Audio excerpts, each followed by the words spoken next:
All right, let's dive right into our top 5 teams coming out of week 3. As usual, we'll go back and forth, back and forth. I'll start with your number 5. My number 5 team is going to be the Tampa Bay Buccaneers. I really like this team. I really like Baker Mayfield. I'm a huge fan of him. My My preseason on our unbiased awards show, Emeka is a dog, straight up. That dude's already legitimately a top 10 wide receiver in this league. He's sick. He's making a pretty good run at Rookie of the Year. He should probably be the favorite right now. Yeah, he's absolutely sick. I'm a little bit concerned still defensively for them, but if you put the ball in Baker Mayfield's hand on the fourth quarter and you need to win, I trust him 100%. Offensive Rookie of the Year, yeah, Emeka is the favorite, plus 370. Next Hell yeah. closest is Tyler Warren, plus 400, then Ashton Dante, plus 700. Yeah. But no, I absolutely love Baker. I love Emeka. Like, their team is filled with absolute dogs. Like, I fully love Baker Mayfield playing with a chip on his shoulder. I mean, he was going against the coach that cut him in Carolina. I believe that was he had a revenge game. That dude finds a chip on his shoulder. Steve Wilkes was the guy who fired me. It was pretty much his quote. Yep. And he's been straight up like a dog. Like, when they asked him about injuries, I mean, what he did to the Texans and how he got back into CJ Gardner's face. Like, he was just like, bro, like, he's an absolute dog. And I like the Buccaneers. I mean, they're running away with this division right now. Yeah, I thought it'd be a little bit closer of a matchup between them and Atlanta for that division, but apparently not. My top 5 is the Los Angeles Chargers. I wanted to call them San Diego. Just they continue to be such a strong, well-balanced team. I think it was a pretty messy win for them in week 2 by most people's standards. Keeping it close with the Raiders was not what they had in mind. But to go to Denver, keep another close game against a really good team, they come out victorious. Justin Herbert, 300-yard day, a pick and a turnover. It happens. Omarion Hampton finally kind of has his breakout game. 70 yards and a score on 19 carries. Quentin Johnston still is the man. Yeah. The Chargers are a well-balanced unit. I don't think there's not explosive as the teams I'm going to name coming up, but they're certainly worthy of being in this top 5. The thing I would say about them, because obviously I have them in my top 5 list, is these are games that they would have lost years ago. Like, they would have been 1-2 at this point. Not even. They could have even been 0-3. Like, how they beat the Chiefs, how they beat the Raiders, and how they beat their Broncos. They've won a divisional matchup each and every. And mind you, based on how the Chiefs are looking, like, they're going to run away with this division, and their biggest issue like the hardest game they play this division might be Denver and Denver. Yeah. Yeah. Like, and even the Chiefs, like, they may not have to worry about facing them in the playoffs at all. So I think these are games. They're showing that winning by these close score games that they can finish a game. I think that was probably a big concern that you had entering this year was, yeah, you have Herbert. Yeah, you have all this. You have Harbaugh. But, like, when it all comes together, are you going to put wins on the board? And they are. Is Jim Harbaugh the better Harbaugh, or John Harbaugh the better Harbaugh right now? I forget which one's which, but Chargers Harbaugh, is he better than Ravens Harbaugh right now? This is what I'm going to say about that. Even when he was at the 49ers, this Harbaugh has done more with less, has to build up more with less in both the 49ers and the Chargers. I think the Ravens Harbaugh, because I always get them mixed up, he was essentially gifted a good team. Like, off the rip.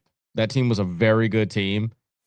And he also, I mean, getting Lamar Jackson at like the 29th pick too. Not even like fucking 32nd. Yeah, like Patriots passed on him twice. Like he like getting, I think that he's been more lucky than good throughout his year. I mean, he beat his brother head to head, but I would say the better rebuilder. Like, if who I would take as a head coach, I'm taking John Harbaugh. which I'm hoping is the one that's at the Chargers. I always No, Jim Harbaugh.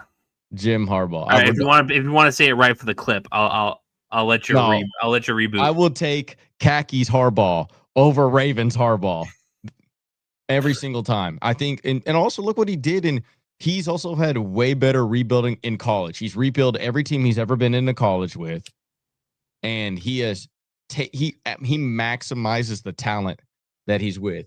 The only problem with khaki Harbaugh is he's a little bit of a pissant. After about 4 years, teams really do get tired of him. That's always been his MO, is that he tends to, like, after the 4th to 5th year, teams are like, I'm not dealing with this crap anymore. Like, Although maybe the 49ers he got a raw deal because Balgi is a snake. Yeah, that was that whole 49er situation was so weird, because clearly he was talented, clearly he was good, and like I just think that the team at the time just wasn't. Oh, it was exiting an era and moving into another. Yep. And then, but yeah, no, I just think I like Khaki Harbaugh way better. I think he's proven himself to rebuild multiple teams in not just college football, but also in the NFL. So I would rather take that guy. All right. You're number 4.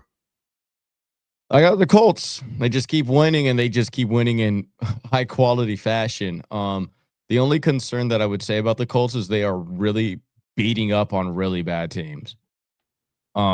There hasn't been a true test for them yet. I would like to see this team go against Broncos would probably be the test, and they won by 1. Yep. And also they won on a leverage penalty bullshit. That's right. That's right. So it was kind of also a fluky win at that too. But I would say that I still need them to be tested after week 4. Like, got the Rams. Rams like, this week. Yep. So both me and you kind of feel like the first 4 games of the year, you are going to, this is your time to capitalize on beating a team that's probably going to be a playoff team later down the line. Like, take advantage of a team slipping up early, because good teams could afford to slip up early. And I think the Colts are just beating up on they played what? They played the Titans and they played the Dolphins, like 2 of the worst teams in the league so far, and they beat them handedly both times. Where I'm going to need them to, I need to see this against like notable teams. Like you said, they got the Rams coming up. Rams is a legitimately good team. And I think later down the line against other fierce competition, I'm going to see how they face up to teams closer into their talent pool than away from it. Yep, for all the same reasons. My Colts are also my Colts. The Colts are also my number 4, so I'll switch the slots, and I'll go with my number 3 first.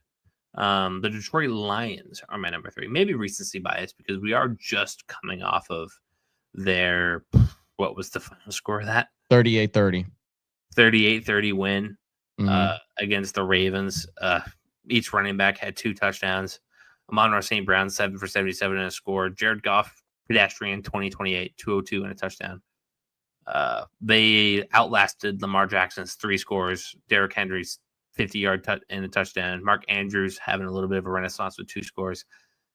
It seems to me that the Detroit Lions week 1 loss to the Packers, a little fluky. Not in the sense that they would have beat the Packers, but in the sense of their offense is not that inept. And we saw them beat Chicago, and we're like, relax. It's Chicago. Let's take a breather here, guys.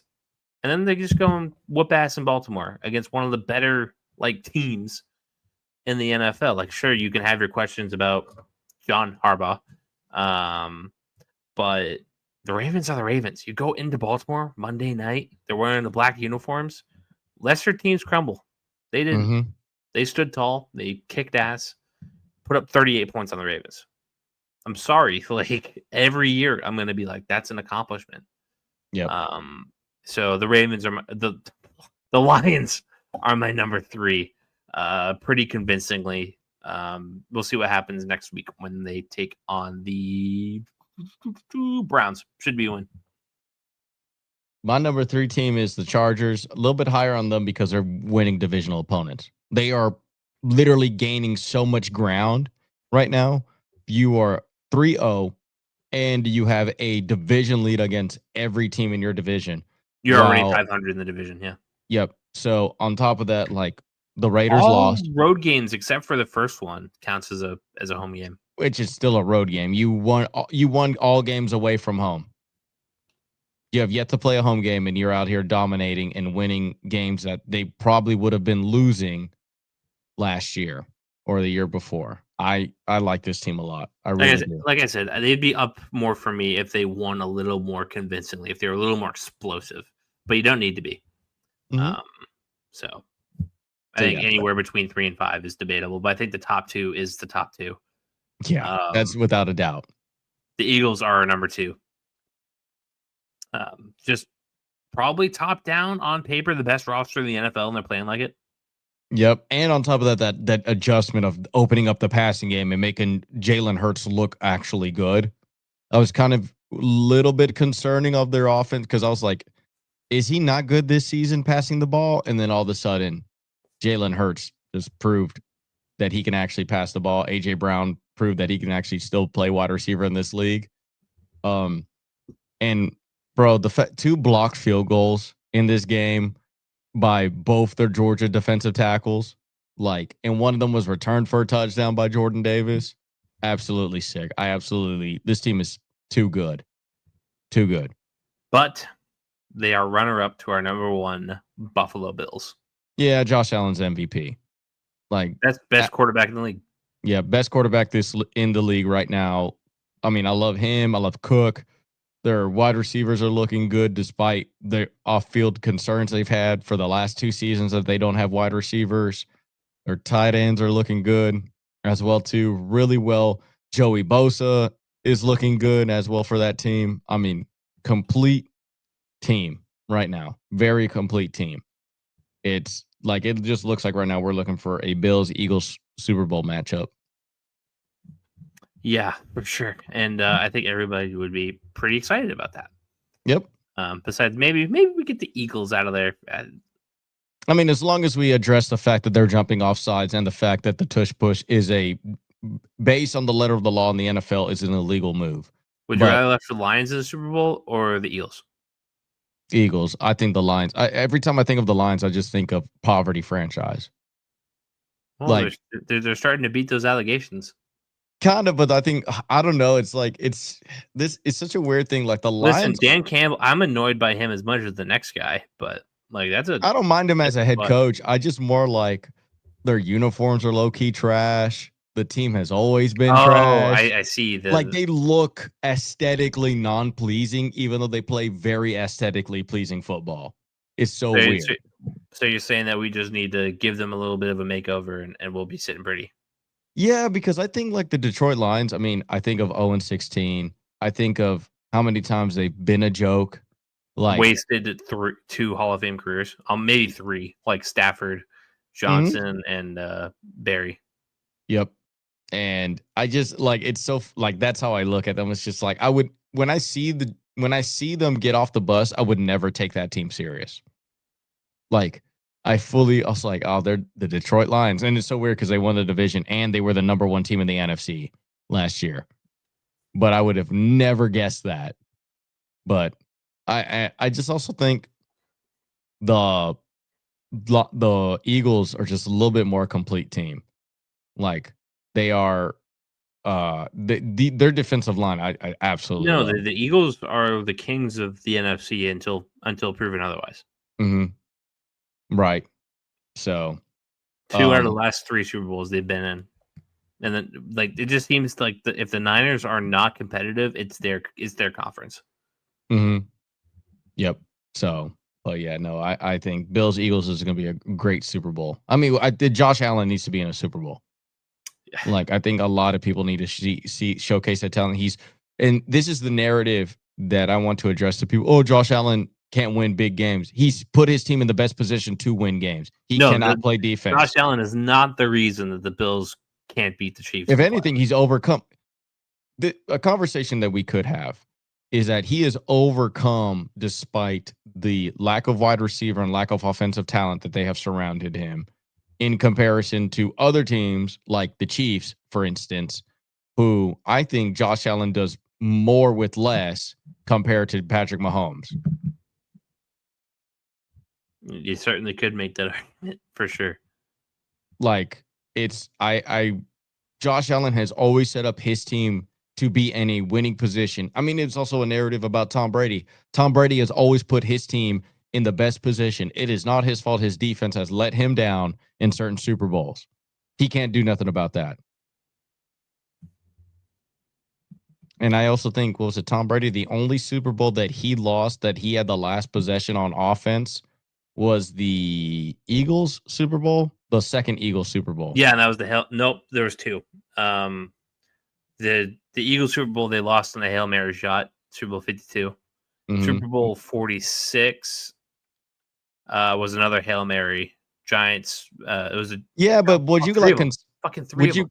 Would you consider that as like the last possession of the game? Like, you clearly have like 4 seconds left. What am I going to do? I'm not going to Hail Mary this ball from the 20. I think it was a little more than 4 seconds. I think they had maybe a little under a minute. No timeouts, obviously. But that Eagles Super Bowl, yeah, they didn't really have a shot to win it. 46, they had 46 might have been pretty similar to that. 42, that was the 07 year. Another Hail Mary shot that didn't land.